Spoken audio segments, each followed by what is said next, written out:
السلام عليكم ورحمة الله. أهلا بكم متابعين الأوفياء.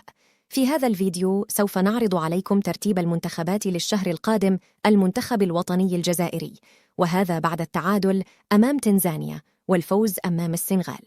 لكن قبل أن نبدأ في تفاصيل الفيديو لا تنسوا الاشتراك في القناة وتفعيل الجرس ليصلكم كل جديد. إذن فاز الخضر أمس أمام منتخب السنغال بهدف دون رد في مباراة ودية أجريت على ملعب عبدلاوي بدكار السنغالية، وفاز الخضر بهدف المتألق فارس شايبي، وهذا بعدما سجلوا في الشوط الثاني من المباراة.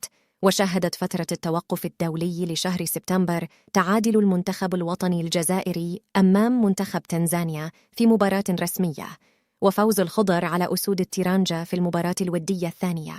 ومن المرتقب أن يتقدم المنتخب الوطني الجزائري بمركزين في تصنيف الفيفا للمنتخبات، حيث سيصبح الخضر في المركز 31 عالمياً والخامس إفريقياً.